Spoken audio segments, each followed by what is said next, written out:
ქვეყნის მასშტაბით კვლავ უამინდობაა დილიდან ძლიერი თოვის გამო საცობი შეიქმნა ბათუმის ჩაქვის საგზაო მონაკვეთზე. საგანგებო და გადაუდებელი სიტუაციების მართვის სამსახურმა მოძრაობის განტვირთვა 9 საათში შეძლო. საგზაო დეპარტამენტის თანამშრომლებმა გზების გაწმენდასთან ერთად ტექნიკური მარილიც დაყარეს. ამ წუთებში მანქანები ქალაქში შეუფერხებლად გადაადგილდებიან, რაც შეეხება ამინს ხვარიდან სინოპტიკოსები ტემპერატურის მატებას პროგნოზირებენ.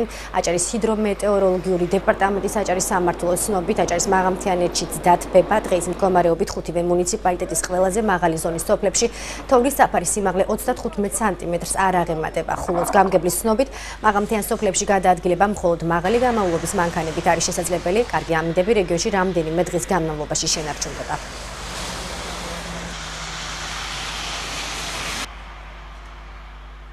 მოსული ნალექის შედეგად ქალაქის ტერიტორიაზე არავითარი შეფერხება არ ყოფილა. ერთადერთი შეფერხება იყო მახინჯაურის გვირაბის შესასვლელთან, სადაც მოსული ნალექისა და დაბალი ტემპერატურის გამო მოიყინა მცირეოდენი გზა და 9 საათის დაახლოებით შეფერხებული იყო მოძრაობა. გზა არ ჩაკეტილა, მობილიზებული იყო როგორც საპატრულო პოლიცია, ისე საგზაო დეპარტამენტი. დაიყარა მთლიანად მარილი სავალ ნაწილზე. ამ დროისათვის გაწმენდილია, აღდგენილია გზა და არავითარი საშიშროება არ არის შემდგომი ჩაკეტვის.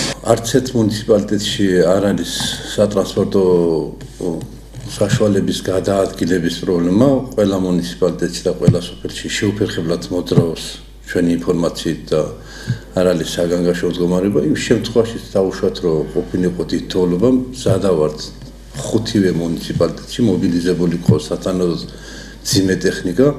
ასე რომ არანაირი პრობლემა არ მქონდა იმ შემთხვევაში, თუნდაც რომ დიდ თოვლობა ყოფილიყო. დღის ბოლოს პროცესი მთავრდება, გამოიდარებს 7 და 8 მარტს იქნება უნალექო, შედარებით თბილი ამინდი, ჰაერის მაქსიმალური ტემპერატურა 10-15 გრადუსამდე გათბება, მაგრამ აღსანიშნავია, რომ ამაღამ მოსალოდნელია ჰაერის მინიმალური ტემპერატურის დაცემა 0-4 გრადუს ყინვამდე, მთაში 10-15 გრადუსი ყინვაა მოსალოდნელი.